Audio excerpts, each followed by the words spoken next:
c'est réellement trouver notre essence, notre sel de ce que l'on est.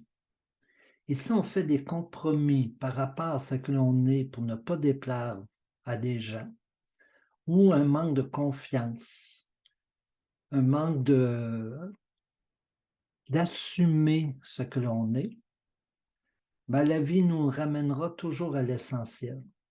Et cet essentiel, c'est d'être ce que l'on est.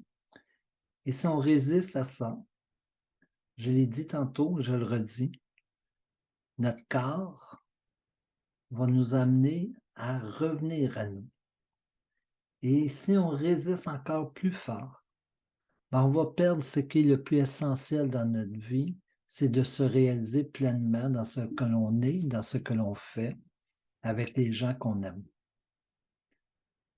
Il ne faudrait pas arriver à la fin de notre vie et regretter de ne pas avoir fait telle chose, de ne pas réussir à m'affirmer, à m'assumer dans ce que j'étais pour être ce que je suis dans ce que je fais.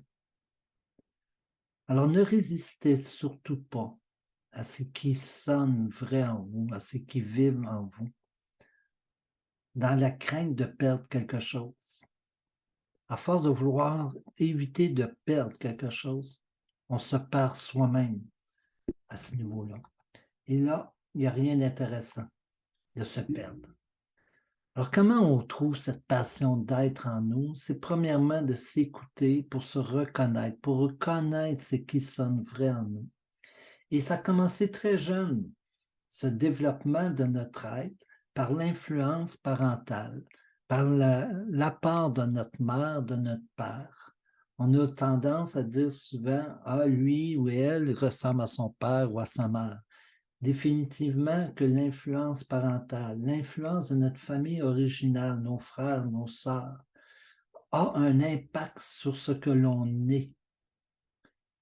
Il y a bien des choses qu'on peut changer au cours de notre vie, mais l'essentiel, la sève de ce que l'on est directement relié à l'influence parentale, soit dans un sens qu'on veut poursuivre ou dans un sens de non-identification à son père, à sa mère, dû à ce qu'on a pu avoir vécu dans notre enfance.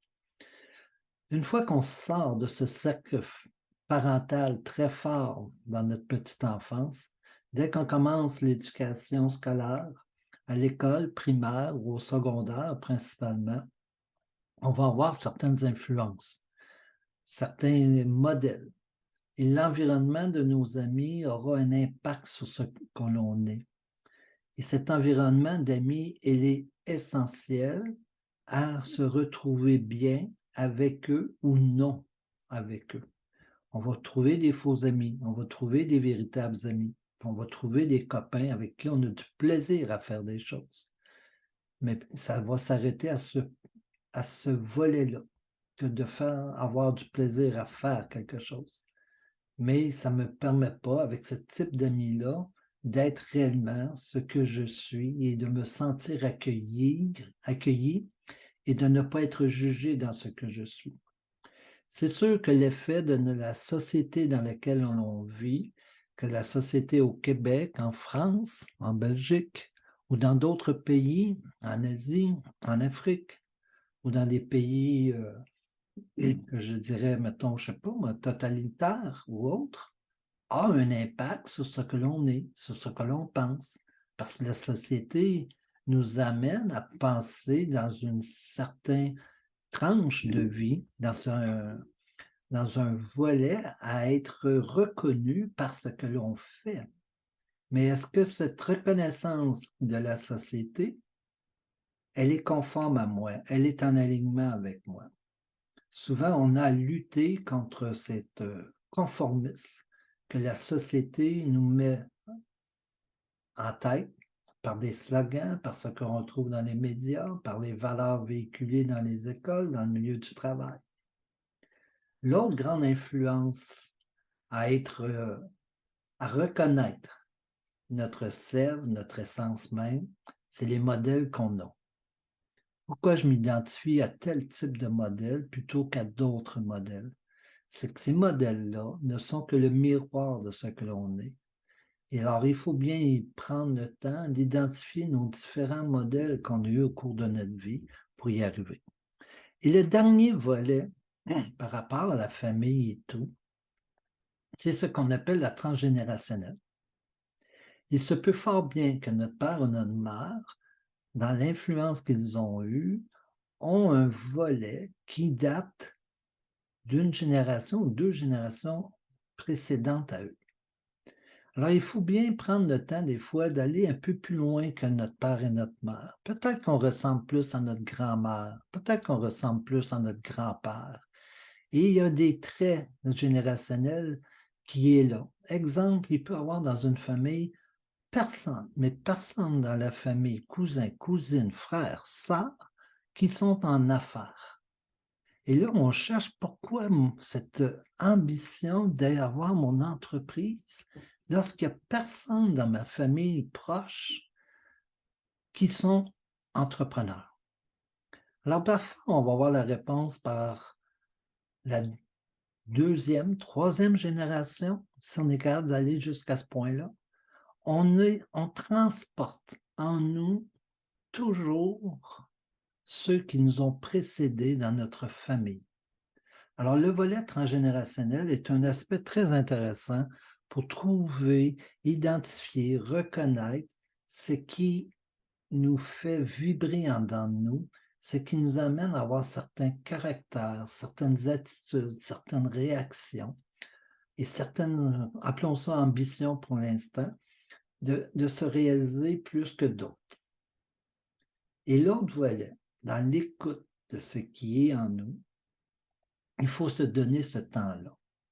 Se donner plus de temps à s'écouter qu'à réfléchir.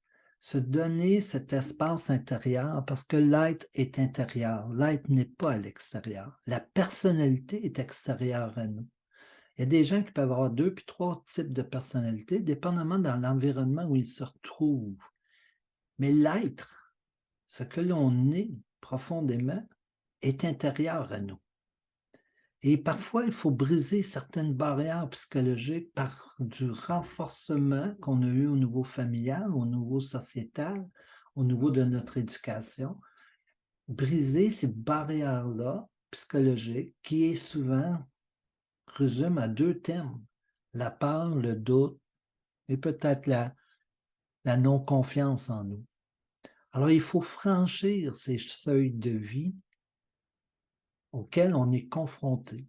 Est-ce que je reste dans ce confort-là, à défaut d'éteindre ma passion, à défaut de la refouler? Et pour être bien en écoute de soi, il faut être présent à soi. Et la présence à soi, c'est juste d'écouter sans que la pensée, sans que tout le conditionnement, l'encadrement prédomine, ce qui pourrait être notre référence à nous. Alors, ce volet transgénérationnel-là, prenez-le réellement en considération, à investiguer davantage, tout en parallèlement à regarder ce qui sonne vrai en vous, ce qui vous permet d'être bien dans votre corps et dans votre tête. Et la seule façon d'y arriver, c'est cette présence à soi.